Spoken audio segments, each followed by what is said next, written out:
Olá, eu sou a Marina Nabão. Muito bem-vinda, bem-vinde, bem-vindos ao Ame-se, a Revolução Amorosa Feminina. Hoje eu estou muito feliz com essa conversa, trazendo Pri Bertucci, que vem falar sobre celebração do gênero queer. Pri é artista, educador e pesquisador, também CEO da Diversity Box, uma empresa que se dedica a atuar na área de diversidade. Pri, sinta-se super bem-vinda, estou muito feliz com essa conversa.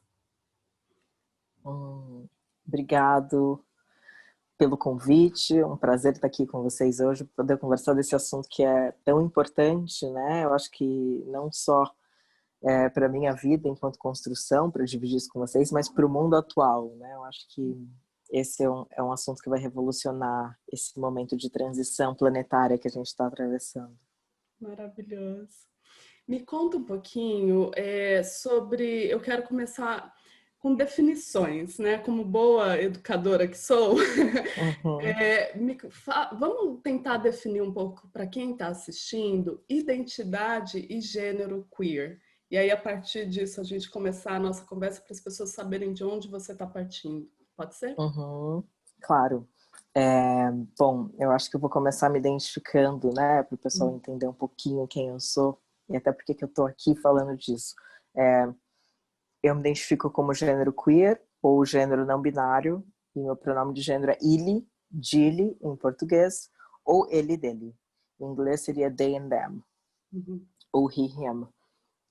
Eu na verdade, começo esse projeto todo de investigação de gênero e criação do Sex Box e da Diversity Box por um processo de autoconhecimento e de autocura, né? Eu precisava encontrar saídas para vamos dizer, esse conceito coletivo que a gente tem dessas ideias pré-concebidas de gênero, sexualidade, feminino, masculino, né? O que são todas essas coisas e qual é o entendimento que cada pessoa, cada cultura tem dessas palavras. Então, a gente começou com essa exploração.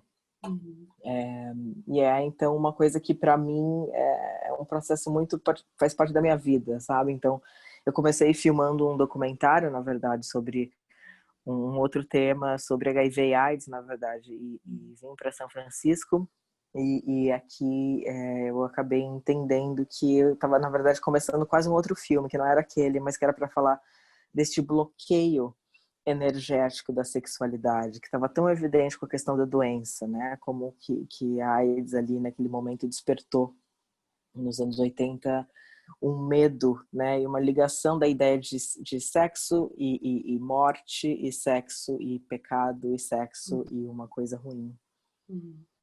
Então, eu entendi que isso era um outro caminho, era um outro filme. Então, todos esses processos de investigação de identidade, de entender isso tudo, nasce deste lugar. E muito embasado no trabalho de William Reich, que é, assim, um grande mestre para mim, assim, o trabalho de entender, né, a função do orgasmo, um grande livro dele, de entender como esse prazer, nossa, tá aí. Pronto. Ótimo. We are on the same page. Como isso tudo precisava ser falado na sociedade, né? Sem esse lugar de hipersexualização, sem esse lugar de colocar de novo, né, os mesmos padrões dominantes da branquitude. Tem dois lugares aqui, tem a branquitude e a cis-heteropatriarquia, né, que aliadas criam essa bolha de realidade que a gente está vivendo, que a gente pode chamar também de terceira dimensão, vamos dizer assim. E é muito difícil, né, a criação de linguagem dentro desse sistema de crenças que foi muito pautado pelo shame and blame, culpa, vergonha, né? Principalmente quando se fala de sexualidade e gênero. Então, a gente precisa... eu senti a urgência de olhar para isso, né? Como um processo meu, entendendo os meus traumas, né? Os meus traumas em relação à sexualidade. Por que eu pensava isso? Por que eu tinha medo? Porque eu achava que era uma coisa ruim e feia. Eu cresci achando que era uma coisa ruim, né? As ideias do cristianismo, né? Daquela culpa de ir para o inferno, ainda mais sendo uma criança queer, né? Então, isso era muito difícil. Então, enfim, tá tudo muito linkado, mas para começar a falar de definição, eu gostaria, assim, posso chamar de Má? Já, assim, na Claro, intimidade. super pode. Eu gostaria de explicar 4 termos e não 2 deles, como você está dizendo, porque eu acho que esses 4 são os pilares que vão nos dar sustentação para entender gênero, sexualidade e o que é essa sopinha de letras que todo mundo ouve falar, LGBT, LGBTQIA+, LGBTQ. Então, para responder essa parte, começando por corpo, que eu acho que é onde a gente está, onde a gente habita, que é o corpo, né? A gente habita um corpo de carne e osso. Então, esses conceitos precisam passar por conceitos mais aterrados, mais grounding, né? Mais incorporados, né? Então, quando a gente fala de sexo, a gente não está falando de um termo que está corretamente interpretado e entendido pela maioria das pessoas. Uhum. Porque as pessoas confundem sexo com gênero. Então, quando a gente fala sexo, o que a gente gostaria de dizer, talvez, às vezes, é corpo genital. Então, a gente está falando de um corpo e de um genital que é assim assado ou assim assado. Essa é a primeira definição que eu acho que a gente, enquanto sociedade, precisa reformular, né? Se a gente fosse unpack the words, eu acho que olhar a palavra sexo, a gente poderia entender que talvez a gente deveria usar ela apenas para dizer um ato, né? O ato sexual. Não determinar o corpo genital de ninguém. Isso cria muitos problemas. Então, essa é a raiz de alguns problemas, é a interpretação e o conceito dessas palavras estarem sendo empregadas de forma errada. Por exemplo, você é mãe? Não sei. Não. Não? Não. Então, vamos ver o pessoal que está assistindo a gente, que é mãe. Quando estava grávida, com certeza deve ter escutado qual que é o sexo do bebê. A famosa pergunta. Mas e o que eles querem saber? Eles querem saber o que o médico viu no ultrassom. Sim. E se o médico viu no ultrassom, ele viu que era um menino ou uma menina? Não, ele não viu isso. Ele viu um genital e um corpo que era assim assado ou assim assado. Então, é importante que se dê nome. Então, você tem genital.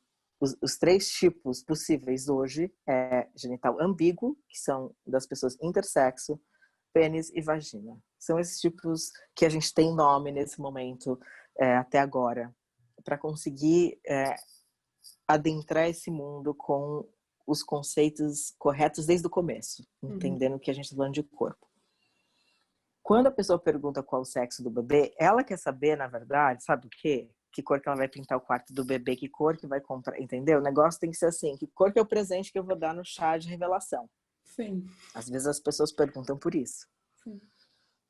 Aliás, eu achei até engraçado, não sei se você viu as notícias, que esses dias na Califórnia, por causa de um chá de revelação, pegou fogo, né? E aí eu fiquei, gente, assim, já não basta como as coisas estão ruins, mas ainda teve essa questão. Então, eu acho engraçado essa cerimônia dessa cultura que a gente criou. Ela serve a quem? A gente parou para perguntar a quem esse tipo de cerimônia ritualística de revelação de um gênero que não é gênero, que é sexo, mas que quer dizer o quê? O que você vai fazer com essa criança, com esse bebê? Qual é o impacto disso? Se essa criança é uma criança trans? Opa, falhou um pouco. Sim. Voltou? Voltou. Minha bateria tá fraca, eu vou ter que trocar aqui, gente, só um pouquinho. Tá. Vamos lá. Ah, você tinha parado de gravar, você vai dar uma editada, que bom. Ótimo. Enfim, então a gente, né, falando de sexo, eu acho que é esse o lugar. Quando a gente fala de identidade, acho que é importante a gente entender e refletir sobre identidade sendo essa placa-mãe que está aqui na nossa cabeça. Como é que eu me identifico comigo mesmo? Essa é a resposta para a identidade de gênero. Como eu me identifico comigo mesmo? Eu sei quem eu sou? Eu acho que essa é a primeira pergunta, né? Eu sei quem eu sou, porque a maioria das pessoas, infelizmente, não sabem quem elas são. Infelizmente. A gente vive num mundo onde as pessoas estão alienadas, vivendo no inconsciente e não sabem quem elas são. E é óbvio que isso vai gerar o quê? Ansiedade. A pessoa está sofrendo de ansiedade, é porque a maioria das pessoas estão sofrendo de... A gente não sabe quem a gente é. Então, acho que esse é uma das doenças sociais do momento. E aí, nada como redes sociais para preencher gap. Né? Eu acho que eles conseguem muito bem os sociais de empenhar pessoas e consumir esse lugar que não é o lugar que a gente, né? Esse gênero, essa sexualidade, tudo isso tá sendo vendido de uma forma que não é. Eu acho o que a gente poderia estar fazendo de melhor. A gente pode fazer muito melhor que isso. Então eu falei, bom, em vez de eu criticar, eu vou fazer o que eu acho. Eu vou fazer algo que, né? Bom, voltando nos 4 elementos, né? Então eu falei da identidade, que é essa placa-mãe. Então, como eu me identifico comigo mesmo. Quando eu falo de papel e expressão de gênero, é quando eu quero que... Como o outro me identifica. Eu quero que passar uma mensagem. Então, essa mensagem é passada através de adereços, roupas, enfim, jeitos. Isso é o papel e expressão de gênero. A expressão está mais ligada a isso. O papel, na verdade, ele está um pouco mais conectado com a expectativa social de performance de gênero baseado no genital que essa pessoa nasceu. Então, né, para as mulheres, se você lembrar, parece que a sociedade ficou um pouco parada no tempo nessa questão de gênero e sexualidade, todo mundo querendo se encaixar naquela família dos anos 50 ainda, sabe? A gente ainda tá querendo viver o sonho americano dos anos 50, me parece. E não encaixa, né? Não tem mais como estar pensando e vivendo desse jeito. Então, eu acho que esse é um ponto importante, né, para a gente entender por que a gente segue alguns ritos na sociedade, como o chá de revelação, como, por exemplo, coisas que a gente faz. A mulher tem que, né, cozinhar mais e cuidar mais dos filhos, mesmo que trabalhe fora, né? Ela é a que fica com a maior parte dos trabalhos domésticos, mesmo que seja casada, mesmo que tenha marido. É extremamente diferente. Se eu não me engano, é 25% do tempo fora do trabalho que uma mulher dedica a essas atividades e um homem é 10%. Então, a gente tem um disparate muito grande aí, e aí a Isso gente aqui nos entende Estados que não sobra Unidos, tempo né, para Pri? autocuidado. Aqui nos Estados Unidos, Não, eu acho que no no Brasil é Brasil. mais, não é? Não, esse é o dado Brasil, Tá. se eu não me engano. E aí a gente consegue ir para o próximo pilar, pensando nesses 3, que é a orientação afetivo-sexual. E aí é importante a gente frisar que, por que dizer orientação afetivo-sexual e não só orientação sexual? Porque quando inclui afetivo, eu estou dizendo que I acknowledge asexual people. Né? Eu reconheço a identidade de pessoas assexuais. Se eu só falo orientação sexual, eu digo, não, é tudo baseado no sexo. Não existe, quer dizer, né, a grande crítica das pessoas assexuais da comunidade sexual sobre uma sociedade sexo-normativa, que é a sociedade que a gente vive também, né? Sexo é vida, sexo é saúde, sexo é amor, e para muitas pessoas não é. Então a gente é um viés inconsciente, né? Pensar desse jeito, às vezes também por causa disso. Pode ser todas essas coisas, mas não é para todo mundo, né? Essas ideias universalistas que são um pouco das características da branquitude, que a gente sabe como funciona, mas é por aí. Então, a orientação afetivo-sexual, ela é sobre o meu desejo. Para quem o meu desejo é orientado? Para quem, né? Para onde vai o meu desejo? E esse desejo, né? Esse impulso, essa energia sexual, ela não tem...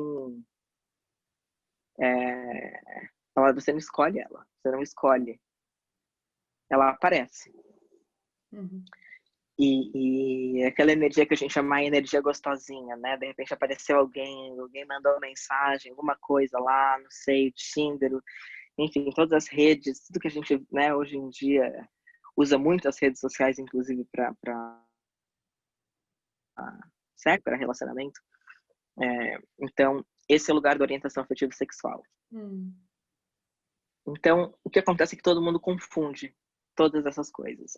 Essas 4 coisas são separadas, só que elas são todas intertwined, né? E é uma confusão sobre o que é o quê. Então, acho que esse é um dos grandes problemas, Má, só para começar a explicar esse início, né? Dos nomes importantes. Sim. E pontuações que, no meu entendimento, nós não temos clareza ainda. Porque é pouco conversado, porque a nossa educação sexual é completamente precária, né? Voltada à reprodução, à prevenção de doenças e só. Então, acho que trazer esses conceitos é também trazer para a nossa mente a possibilidade de começar a refletir sobre esses temas. Porque como que a gente reflete sobre algo que a gente não sabe que existe? Como algo que a gente Exato. nem imagina que exista como que tem nome não existe. Não tem nome, não existe. Exatamente. É muito o que eu falo nos cursos, né? O que não tem nome não existe. Sim. E conta um pouco pra gente, dentro do que você se sentir confortável, é claro, sobre a sua história de entendimento, que você falou que você foi uma criança queer. Como que foi a sua história de entendimento da sua identidade e de como você gostaria de se expressar no mundo? É uma pergunta profunda. Essa aqui é a resposta Por isso que eu rápida, falei que é média ou só, longa. só até onde você se sentir confortável. Eu tenho bastante flexibilidade nesse lugar de conforto para falar disso, porque eu acho que revelando esses meus processos íntimos, né, e eu acho que de despertar para tudo isso, ele pode ser uma inspiração para alguém que esteja no mesmo processo, que esteja procurando informação ou se compreender. Eu acho que o que eu chamo tem uma frase que aí o pessoal estava usando mais na academia, eu parei de usar, né? Mas assim, eu gosto muito dela, porque ela é uma realidade bastante palpável, vamos dizer assim, né? Mesmo que você pense num processo somático que é no pain, no gain. Sem dor, sem ganho, né? Sem for machucado, né? Aquele lugar do wounded healer, o lugar de você ter sido machucado. Talvez eu só possa ser hoje quem eu sou e essa voz que eu sou porque eu fui tão machucado e eu tive que olhar as minhas feridas, porque se isso não tivesse acontecido, eu não. Qual seria o meu lugar de fala, nem só lugar de fala, mas a minha experiência empírica do processo para poder dividir com outras pessoas, né? Não estou falando de algo que eu li ou estudei, eu estou falando de algo que eu observei e senti também, né? Então, acho que a minha capacidade de aprendizado é assim, né? Eu saí da escola muito cedo, né? Na 8ª série, eu não conseguia acompanhar aquele processo de educação, aquele processo social, era tudo tão invasivo e tudo tão nada fazia sentido para mim, para minha inteligência, aquilo não funcionava. Então, eu tentei por um tempo, mas era muito difícil. Na 8ª série, eu decidi sair. Ainda bem que meus pais me apoiaram e fui fazer o que eu queria. Tipo, o que me dá tesão? O que me dá tesão? Sabe? O que dá aquela energia gostosa? O que é? Segue, porque é isso que sempre vai estar aí a resposta. No meu caso era fotografia, eu adorava fotografia, sempre gostei de brincar disso na infância, enfim, tinha uma questão com a imagem, com a estética e logo fui fazer um curso de fotografia, assim começa esse meu processo mais inserido na questão profissional, mas eu acho que se eu não tivesse feito esse processo, né? Até assim, enquanto a fotografia me ajudou para criar isso, assim, essa capa eu que fiz também, né? Então, quando a gente começa um processo sem dinheiro, a gente começa um processo, que bom que eu aprendi todas essas coisas, né? Porque eu talvez não teria os skills para poder fazer o design disso e fazer, né? Então esse processo ele foi muito fluido, né? Embora o bullying tão profundo na escola e tinha 2 nomes assim que era muito intenso para mim, que era sapatão e cabelo de bombril. Eram os 2 nomes que eram muito difíceis para eu ouvir, até um trigger warning para quem deve ter trauma relacionado a essas palavras, principalmente pessoas não brancas e pessoas queer de uma maneira geral. Sofreram esse tipo de coisa na escola, né? Ser motivo de não só cancelamentos e números por parte dos coleguinhas, né? Que viviam em suas famílias, que por consequência pensavam também, né? Com essa branquitude, essa cis-heteropatriarquia, era só o que tinha disponível naquela época e não tinha muita opção. Então, vamos rir do que é diferente, então, para mim tinha muita dor ali, né? Vários abusos das crianças ali por parte até de professores, bastante difíceis assim que eu sofri. Até hoje me lembro dessa minha professora de inglês. Acho que é por isso que eu tinha tanto trauma de aprender inglês. Veja bem, hoje eu falo fluente sem ter que ter estudado daquela maneira. Mas ela pedia para alguns alunos específicos irem dançar, por exemplo, e sabiam que esses alunos tinham alguma coisa que era meio queer neles, sabe? E para essas crianças serem expostas, os outros jogavam bolinha de papel, era uma brincadeira, uma risa, era uma coisa assim, vamos caçoar dessas crianças. Eu não imagino isso hoje em dia acontecendo sem que nada pudesse ter sido feito, mas éramos 3 crianças naquela sala que sofriam esse abuso constante durante alguns anos pela mesma professora. E aquilo marca, né? Tenho certeza que essas outras crianças, assim, eu já tentei até encontrá-las e para saber como é que foi o processo de trauma e de healing, né? Porque é muito difícil você, enquanto criança, ser tão de quem você é errado, quem você é ruim, quem você não pode, né? Então acho que essa começa a ser uma das feridas originais assim do meu processo, foi esse processo de crescer, de estar num ambiente escolar onde essa identidade não é aceita. E isso comprova, né, até as estatísticas também, enfim, isso se liga, não comprova, mas se liga às estatísticas de que pessoas trans saem da escola entre 14 e 18 anos e perdem apoio dos pais, porque logo que se revelam trans na adolescência, perdem o apoio dos pais, e o que acaba sobrando para muitas mulheres trans é a prostituição. Sim. Porque não há apoio da família, não há apoio de colégio, né, e eu tive a sorte de ter pais que me ajudaram no processo, enfim, até eu começar a trabalhar, me ajudaram, né? Nunca nada veio fácil, nada veio muito de mão beijada, mas eu consegui por outro caminho e deu muito certo. E esse processo foi um processo de healing, né? Um processo de cura dessa sexualidade, porque quando eu venho aqui para os Estados Unidos começar esse filme, esse processo ele se incorpora em mim, vamos dizer assim, né? É mais um incorporar-se de mim mesmo. É isso que aconteceu. Eu me incorporei de mim mesmo. Eu estava fora do meu corpo. Até somaticamente eu sabia, eu estava fora, estava deslocada. A gente vive assim, né? Não sei se o pessoal que está assistindo já ouviu falar, mas é sabido pelos conhecimentos e estudos somáticos que às vezes a gente vive fora do nosso corpo. A nossa alma está deslocada para o lado, para cima ou para baixo. Principalmente se há um processo de trauma muito profundo, principalmente trauma relacionado à questão sexual, abuso. Então, tudo isso está marcado na nossa história, né? Nós, pessoas que nascemos com vagina, fomos alvo, né, disso por muitas vidas, por muito tempo. E isso está marcado não só no nosso DNA, está marcado na nossa, né, no nosso processo de as dores são as mesmas. Inclusive, ontem eu estava editando um podcast que a gente vai lançar na Mídia Ninja, acho que na próxima semana, e eu estava discutindo justamente essa questão contra as pessoas não binárias. A gente estava falando desse lugar de... me lembrou uma música que é super queer, que é The Red Wig and the Angry Inch. É um filme muito bom, um clássico queer. E tem essa música, depois eu mando, você põe para o pessoal acessar o videoclipe.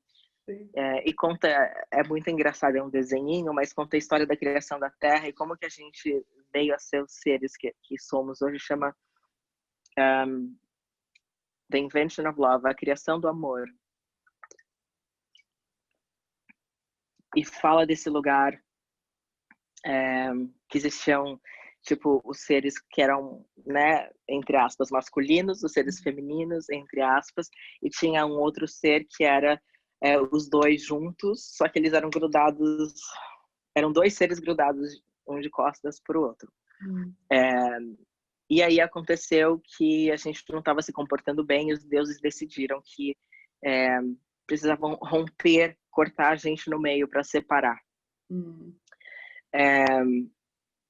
E aí, quando a gente separa, a gente entra nesse lugar de dor, né? Essa dor dessa separação desse seu outro, essa sua outra parte, né? Muita gente tem fantasia um pouco essa questão de alma gêmea e tal, mas enfim, começa uma busca para essa outra metade.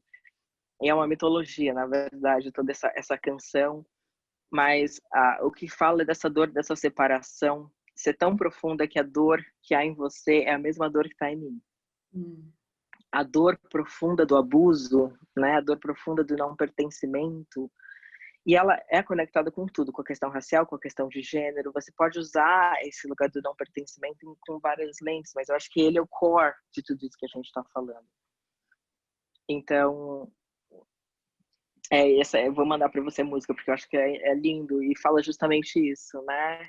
Essa parte diz, I have blood in my face, you have blood in your face, I could not recognize, because I have my blood in my eyes, mas eu pude notar pela sua expressão que a dor profunda da sua alma é a mesma que a minha. Sim.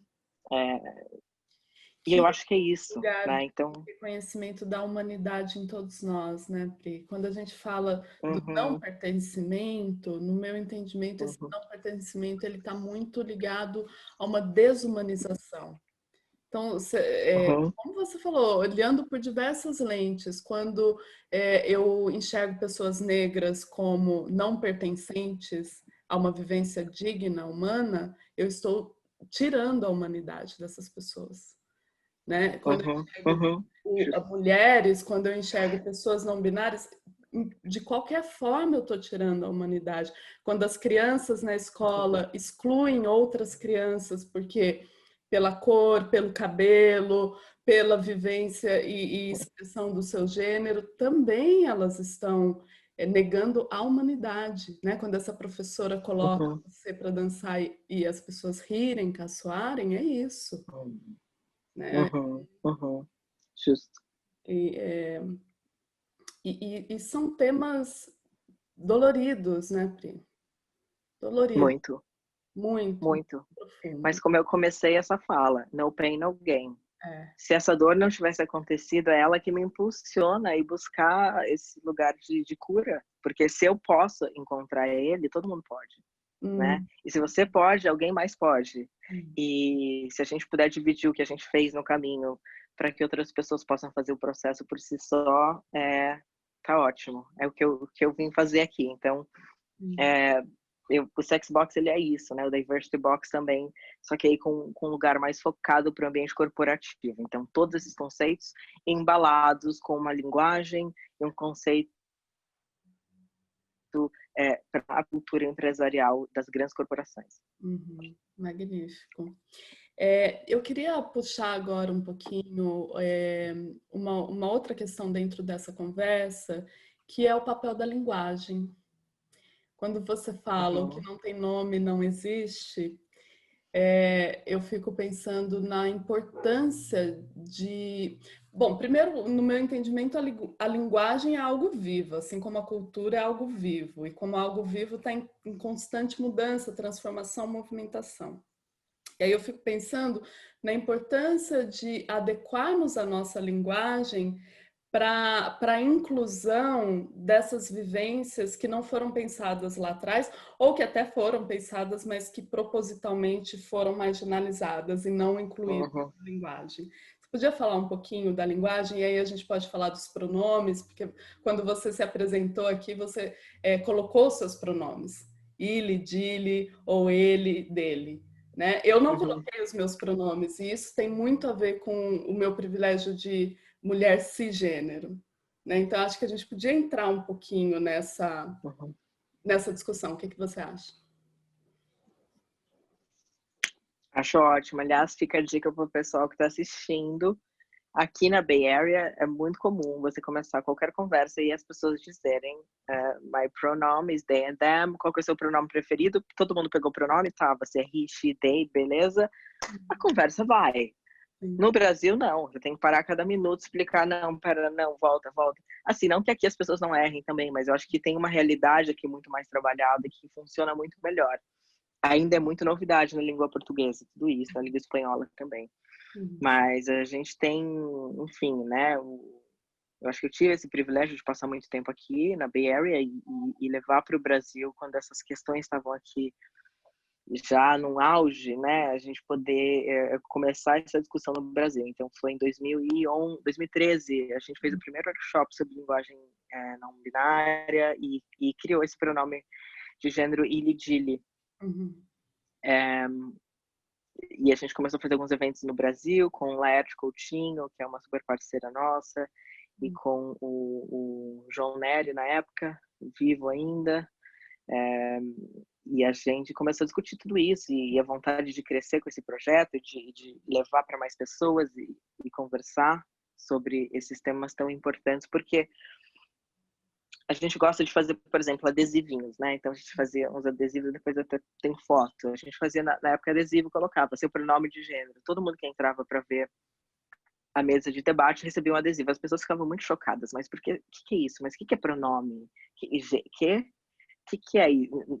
Era muito interessante a reação das pessoas de não saber nem o que era pronome. Você explicar, não, tem pronome de gênero, ela, dele e tal, né? E é muito interessante porque isso ajuda um próprio exercício de questionamento, né? Da maioria das pessoas, de questionar como você está se percebendo. Você percebe, puxa, eu fiz uma coisa que é um viés cis, não pensei no meu pronome porque é mais cômodo, não preciso pensar nisso. Então fica a dica pro pessoal aí, colocar o pronome de gênero na assinatura do e-mail. Eu acho que hoje não tem uma coisa mais elegante que uma pessoa cis assinar o seu e-mail com o pronome de gênero. É mulher, ela, dela, beijo. Você está dizendo com isso, você está dizendo, eu entendo os meus...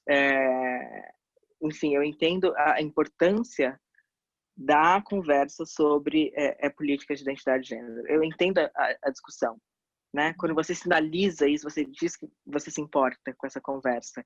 E por fazer isso, você facilita que outras pessoas trans e não binárias possam fazer isso e não serem objeto de, nossa, por que isso? Então, todo mundo pode ser um aliado. Todo mundo pode ser um aliado e ajudar a explicar o porquê.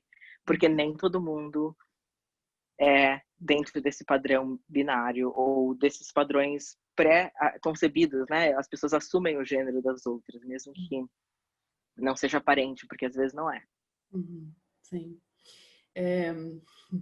Eu fico pensando, quando a gente faz esse paralelo da língua inglesa com a língua portuguesa, o português ele usa os pronomes também de gênero para outras palavras, para qualificar outras palavras e não só para pessoas, que é um pouco diferente do inglês, né? Então a gente sempre tem o advogado, a advogada, o professor, a professora, né? E em inglês é lawyer, é teacher.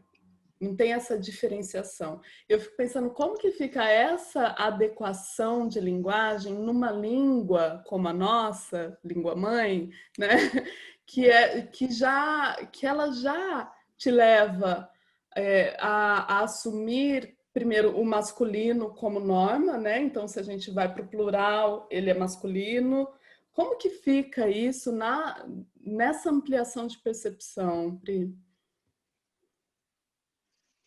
Muito boa essa conversa, porque é recente e importante. Então, a gente até se perguntou isso, eu acabei fazendo uma digressão e não expliquei essa parte. A questão da língua, ela é complexa, porque o português em si precisaria de uma reforma para conseguir dizer eu compreendo e eu entendo que existem mais de 2 gêneros do que o binário, e eu compreendo e entendo que a língua é generalizada no neutro, que é no masculino, na verdade, né? Na origem da palavra era neutro, mas na verdade a gente sabe que é usado no masculino coloquialmente. essa linguagem, como é que a gente cria uma linguagem não sexista, como é que a gente consegue ser mais neutro para incluir todes, todas, todos e todes, e como é que a gente consegue fazer isso de uma maneira que tenha um impacto, que todo mundo entenda, né? E eu acho que é uma discussão atual, ao mesmo tempo ela parece supérflua para esse momento político, momento planetário que a gente está vivendo, mas o que tem a ver para nome? Tem tudo a ver. Porque se a gente entender que a gente é mais do que um ser, que o masculino e o feminino estão dentro de cada um de nós, e que a gente precisa equalizar isso como se fosse uma estação de rádio, né? O seu masculino e o meu feminino precisam de um casamento perfeito, como aquela historinha do desenho que eu te falei do filme. A gente não vai conseguir avançar enquanto comunidade, enquanto planeta, enquanto sociedade, né? Todos, todas e todes vamos equalizar o masculino e o feminino. E essa história da linguagem, ela é só a pontinha do iceberg para a gente começar esse trabalho, né? Porque isso que não tem nome não existe. A gente primeiro dá nome às coisas. Olha, tem uma coisa aqui que eu não tinha percebido, que é mais ou menos a história da cor azul, né? Não sei se você está familiarizada. Não, me conta. A história da cor azul é que a maioria dos textos, eu não sei precisamente qual ano, mas vamos dizer, alguns séculos atrás, a maioria dos livros que você encontra, ou os primeiros livros feitos em papel e tal, impressos, não tem a expressão ou a palavra azul em quase nenhuma língua. E isso é porque a cor azul não era vista. Ninguém sabia que existia a cor azul.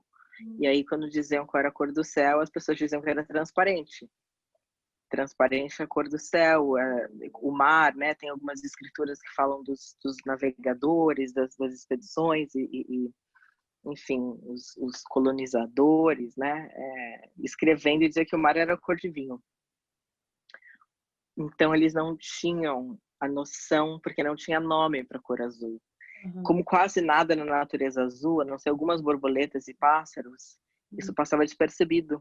E é muito interessante, porque aí tem uns podcasts na internet bem bons sobre isso também.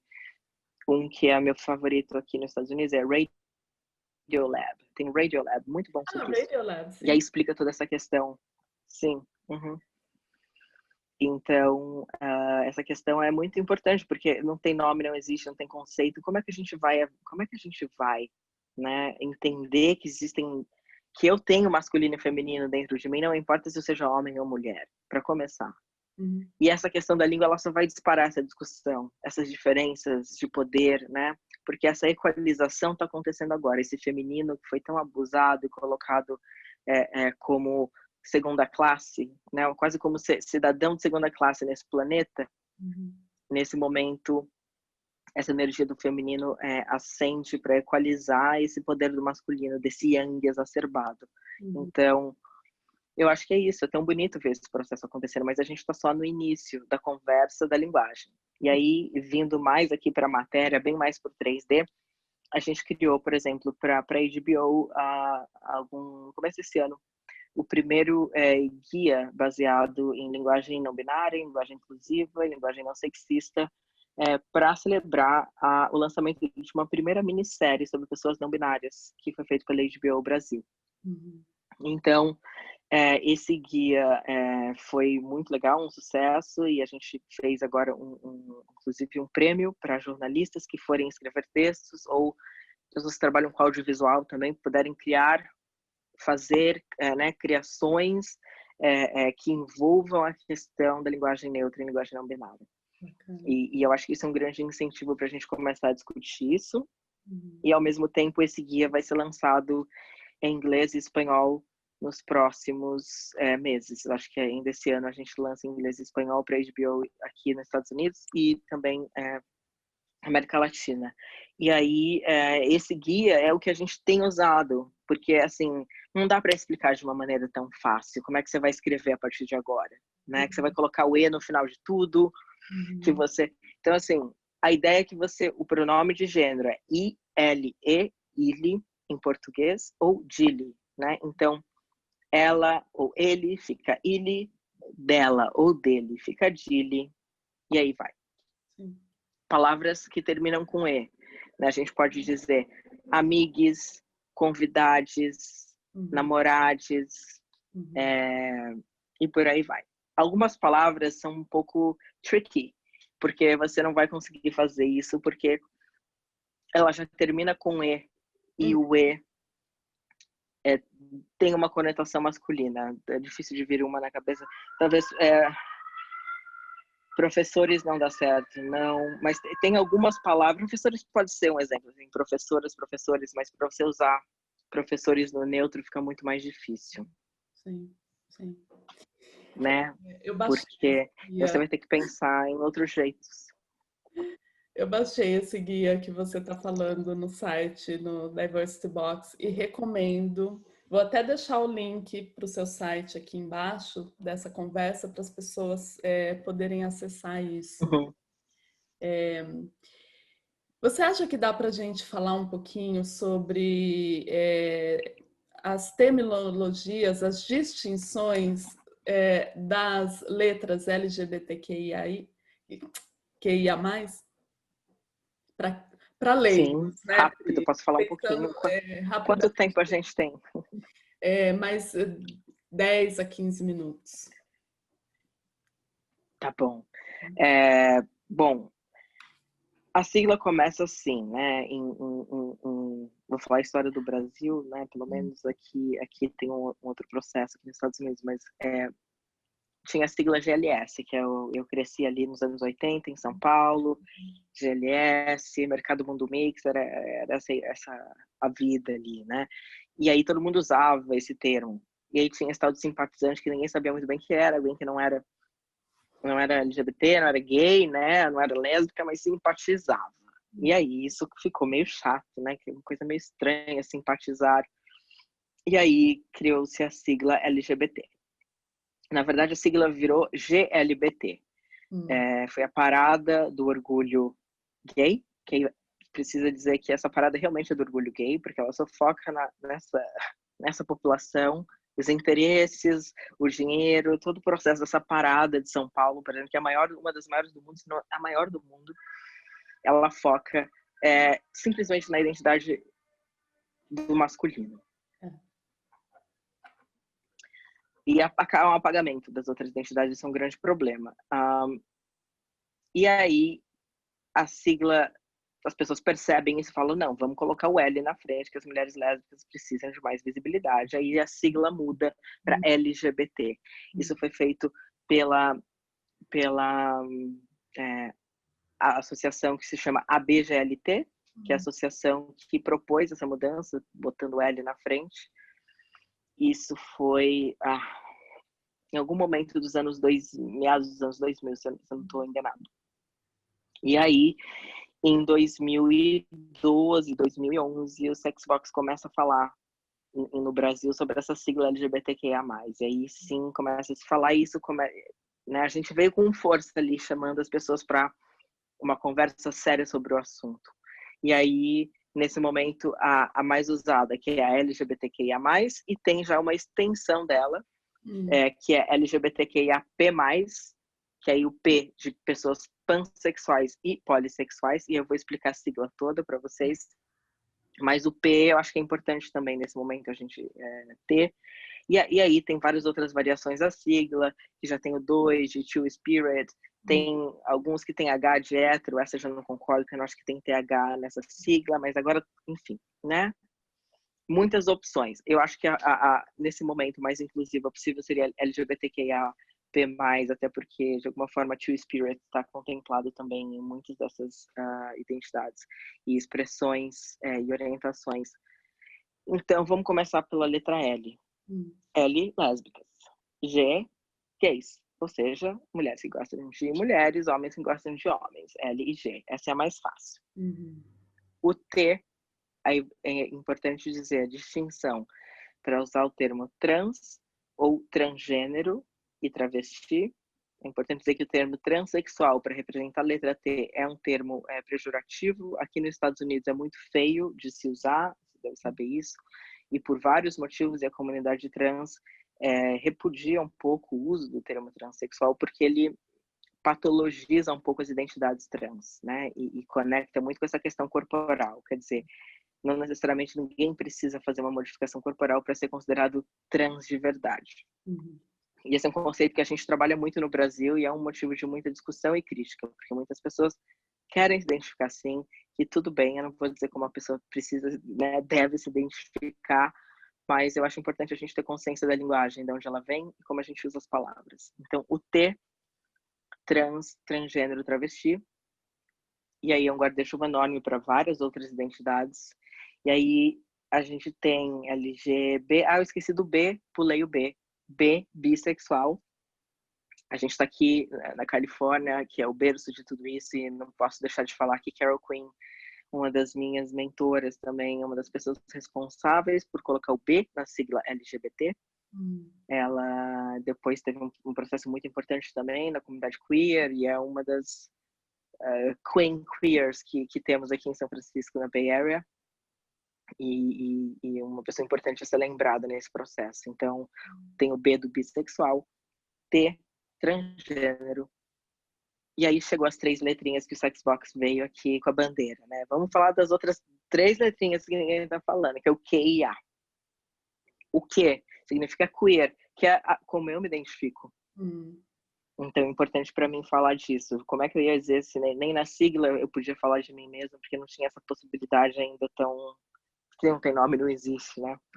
E intersexo, pessoas intersexo, são pessoas que eram antigamente chamadas de hermafrodita, que hoje é super pejorativo usar o nome hermafrodita, então se fala pessoas intersexo. E também a letra A, que são para pessoas assexuais e aliados. E aí, todos, todas e todes aliados da causa. Então, a gente tem aí mais ou menos uma explicação rápida de o que significa cada letrinha. E vou deixar o convite para quem quiser conhecer o nosso curso também sobre essas letrinhas. A gente tem um curso online LGBTQIAP+. Vou deixar um voucher para vocês, quem estiver assistindo. Já que a gente está íntimo, eu gero um código para vocês também, com desconto para quem estiver assistindo, poder conhecer lá na nossa plataforma também. Todos os detalhes dessa sigla, que aí são muitas coisas que a gente precisa ainda dizer que não vai dar tempo aqui. Claro, claro. Eu acho que é isso. Eu acho que se a gente olhar o cerne das questões, é isso. O que não tem nome não existe. E a gente vai ter que falar de tudo isso antes de a gente poder dizer, então não precisa de nada disso. Mas antes a gente vai ter que falar. Sim. Para a gente já ir caminhando para o fim, o que você enxerga como celebrações e potências que surgem a partir dessas conversas e da identificação de que há outras maneiras de viver no mundo que aquelas que foram designadas na maternidade ali, menino ou menina, azul ou cor-de-rosa? Qual que é a celebração e a potência dessa diversidade para você? Qual que é a potência? Eu acho que a potência é a gente evoluir para a 5ª dimensão enquanto humanidade. Basicamente isso, porque quando a gente se empodera de si mesmo, quando a gente integra esse masculino e feminino dentro de todo mundo, sem preconceito, sem dizer que isso é ruim, que isso é errado, que isso é de menina, que isso é gay, que isso é sapatão, esse lugar que é tão infantil, se a gente passar, assim, falta tanta inteligência emocional para nós enquanto sociedade. Gente, vamos, já está possível, já tem tanto conhecimento aí, tem tanto conhecimento online. Tem um canal que eu gosto muito, que é o Gaia, não sei se você conhece, que é assim, bem conhecido na Bay Area, é quase um Netflix de consciência, mas é muito bom. Enfim, eu estudo todas essas questões já há muitos anos, né, desde da adolescência, então isso para mim, eu acho que a potência é essa, quando também falamos no podcast que eu estava editando ontem sobre isso, um dos meninos trans, talvez eu consegui dizer para o mundo que era trans, quando eu disse, não, eu sou isso mesmo, eu sou um homem trans, eu vou ser, eu vou me afirmar assim, o prazer de estar no próprio corpo que essas pessoas sentem, de novo, né, parece que volta pro corpo, algo que estava fora, volta, eu me sinto comigo mesmo, tô bem do jeito que eu tô, me reconheço aqui, e eu celebro. E quando a gente celebra a nossa existência e tá feliz com o que a gente é, ninguém segura. Ninguém segura isso aqui. Essa revolução já tá ganha. A gente não precisa, entendeu? Já tá tudo certo. Ai, que delícia te ouvir, assim. Essas palavras fazem carinho no meu ouvido, assim. Ressoa porque a gente sabe lá dentro, no final das contas. É bem isso. E a última pergunta que eu quero te fazer para a gente encerrar essa conversa maravilhosa, que eu espero que as pessoas ouçam e absorvam toda essa sabedoria e as possibilidades, os portais que se abrem quando a gente permite que a nossa consciência se expanda. Acho que é essa o cerne, né? De novos portais aí. Como que essa conversa toda, como que a celebração do gênero queer e de todos, né? Mas eu acho que aqui eu quero puxar a sardinha para o gênero queer nessa conversa. Como que isso se conecta com uma revolução amorosa? Ah, né?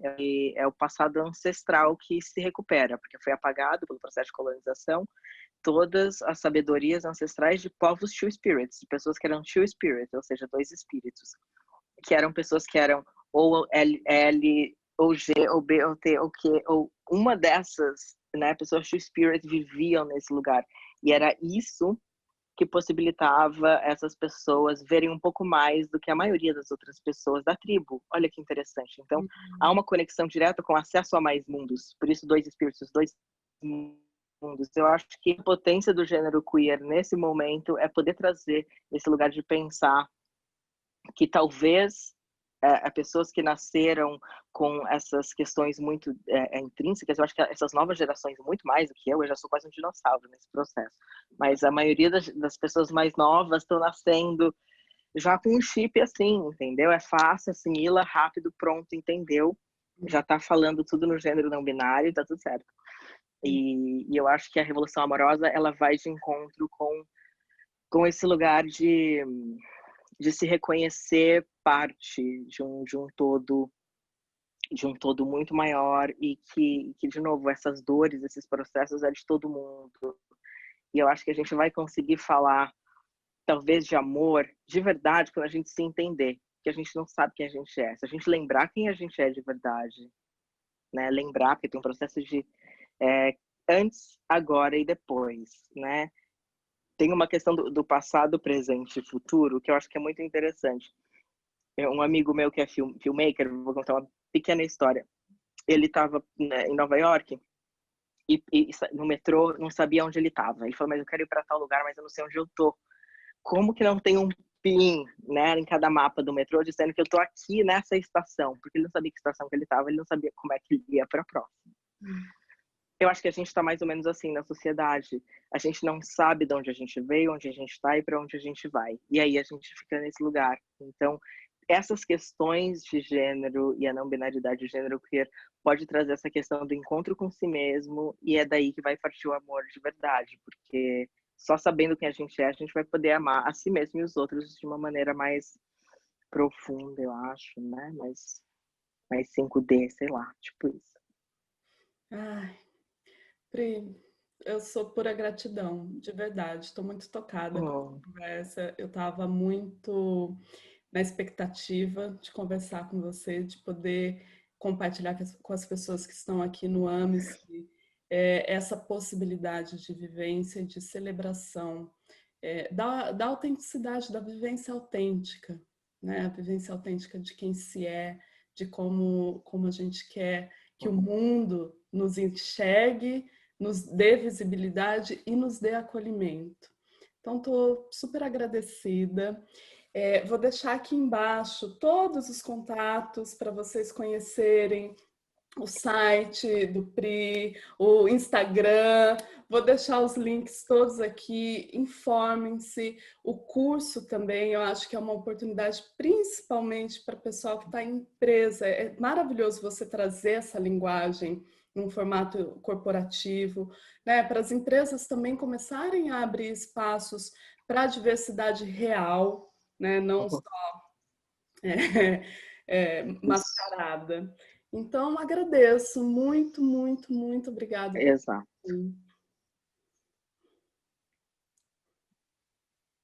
Obrigado você pelo convite e, enfim, convidar o pessoal também para quem quiser receber a revista, a gente manda depois, né? Para quem quiser, vai estar aí no curso, junto no curso para você mandar para o pessoal que quiser conhecer.